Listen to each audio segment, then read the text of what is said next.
अस्सलाम वालेकुम my YouTube family, कैसे हैं आप सब। उम्मीद करती हूँ सब मज़े में होंगे और संडे को एंजॉय कर रहे होंगे। संडे का दिन जो होता है ना, वो मुझे ज़रा बहुत अच्छा लगता है। अब आप पूछेंगे क्यों अच्छा लगता है। इसलिए क्योंकि मेरे हस्बैंड जो होते हैं वो घर पर होते हैं। जिस दिन वो घर पे नहीं होते ना, उस दिन पता नहीं क्यों मुझे बड़ा मेरा मूड ख़राब हो जाता है, क्योंकि एक संडे का दिन ही होता है कि जो हस्बैंड मेरे घर पर होते हैं। वरना रोज़ तो वही रूटीन होती है, सुबह उठे, नाश्ता वाश्ता किया, चले गए, फिर वो रात को आए, फिर रात को कोई काम वाम के लिए वो भी निकल जाते हैं। तो बस थोड़ा-सा टाइम मिल जाता है रात को। और फ्राइडे के दिन थोड़े से जल्दी कभी-कभार आ जाते हैं, लेकिन वैसे जो है ना, संडे संडे का दिन ही एक होता है कि वो घर पे होते हैं, वरना तो वो घर पे नहीं होते। और आप लोगों की कैसे रूटीन चलती है संडे को, ये भी ज़रा बताइएगा। क्योंकि जो माएँ होती हैं ना, उनकी तो बिज़ी रूटीन होती है वैसे, क्योंकि बच्चों के साथ करना कराना होता है।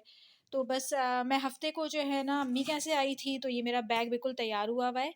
तो ये मैंने खाली भी नहीं किया है, इसको भी खाली भी करना है मुझे। अभी साइड पे रख देती हूँ। और कपड़े मैंने बोला चलो समेट लेती हूँ पहले सारी चीज़ें, क्योंकि अभी सुबह उठे हैं, सबने नाश्ता-वाश्ता करा है। फिर उसके बाद जो है ना रमीज़ और बच्चे सारे हमारे जो घर के मर्द हैं ना, वो जो है ना फैक्ट्री गए हुए हैं। आज ये हुआ है कि हमारी जो फैक्ट्री थी ना, तो उसमें जो है ना आज उन्होंने दावत रखी थी, सारे जो लेबर थे ना उनकी दावत थी। तो बिरयानी बनवाई थी हमने। तो बस यही बात हुई, सुबह इन्होंने नाश्ता नहीं किया, सिर्फ़ जो है ना चाय और स्लाइस ये लिया था, क्योंकि लाज़मी बात है हम ज़्यादा कुछ खा लेंगे तो फिर जो है ना कैसे कर सकते हैं हम, वहाँ पे सही से खाएँगे नहीं। तो उस वज़ह से जो है ना उन्होंने नाश्ता सही से नहीं किया। तो सुबह बस उठे, फटाफट चाय बना दी और स्लाइस दे दिए थे। उसके बाद ये लोग गए हैं, तो हमने जो सफाई करनी है, क्योंकि हमारी हेल्पर जो है वो आती नहीं है संडे वाले दिन। तो फिर मैं और मेरी जो देवरानी थी, उन्होंने मिलके सारे जो बर्तन और जो घर के काम-वाम थे वो मिलके कर लिए। उसके बाद मैंने चलो कमरे की बारी है, अब कमरा कर लेते हैं। तो बस रमीज़ के कुछ कपड़े रखे हुए थे, मैं ये फ़ोल्ड कर रही हूँ। फिर उसके बाद जो है ना जब टाइम मिलेगा ना, तो उसके बाद इसको ना प्रेस करके रखूँगी, क्योंकि लाज़िम बात है उनको काम पे जाना होता है, अचानक से कोई कहीं जाना हो ना, तो कपड़े होने चाहिए।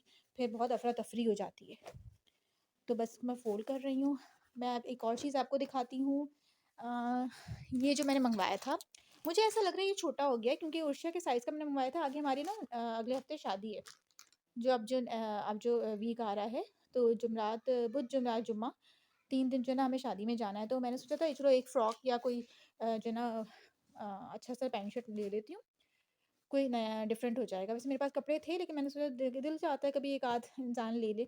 तो ये मैंने मँगवाई फ़्रॉक, लेकिन ये मुझे छोटी लग रही है, तो मुझे ऐसा लग रहा है इसको चेंज करवानी पड़ेगी। और ये जो सूट मैं आपको दिखाती हूँ, ये जब मैं आई ना, तो मुझे मेरी नंद ने ना सरप्राइज़ दिया। मैं कल अम्मी के घर गई हुई थी, तो वहाँ से आई हूँ, तो उसने मुझे ये गिफ्ट दिया है। मतलब मुझे भी दिया है और मेरी जो देवरानी है, उसको भी दिया है। तो ये सूट है, माशाल्लाह से बहुत प्यारा सूट है। आशी है मेरी छोटी नंद, उसको मैंने थैंक यू भी बोला है। उसने ये हमें सर्दी का सूट दिया है, वैसे ये खद्दर है, इसमें लिखा हुआ है ना। खद्दर है। तो ये अभी तो मैं नहीं सिलवाऊँगी, क्योंकि लाज़मी बात है हमारे यहाँ सर्दी आती नहीं है, थोड़ी बहुत ही आती है, जो दिसंबर में हल्की-फुल्की आई है, और अब जो है ना सर्दी ख़त्म हो गई है।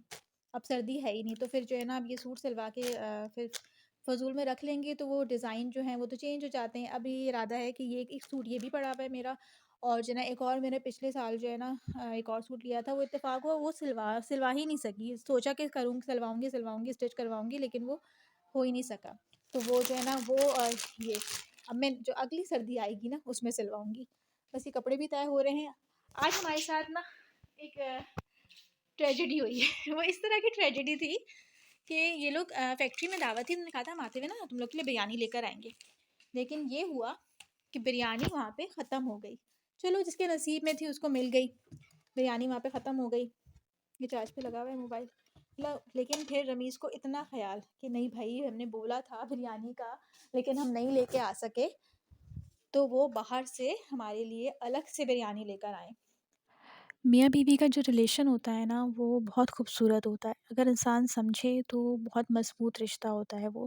क्योंकि सारे रिश्ते तो हमें मिल जाते हैं, माँ-बाप, भाई-बहन, उनके लिए इतनी एफ़र्ट करने की ज़रूरत नहीं होती, क्योंकि वो हमारा खूनी रिश्ता है। लेकिन जो हस्बैंड-वाइफ़ का रिश्ता है उसमें थोड़ी एफ़र्ट चाहिए होती है।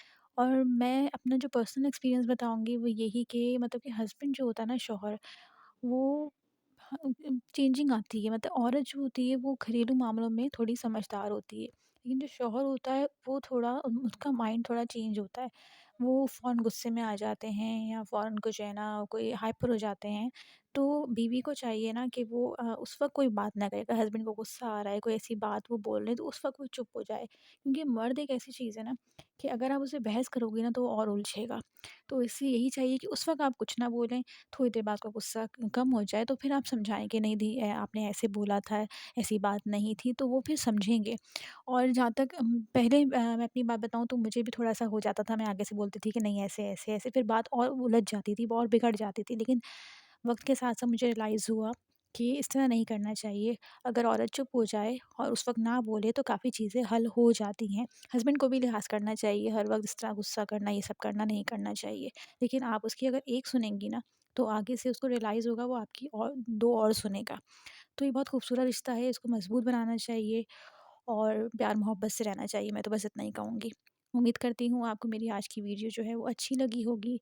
मेरे चैनल को ज़रूर सब्सक्राइब करिएगा और अल्लाह हाफ़िज़।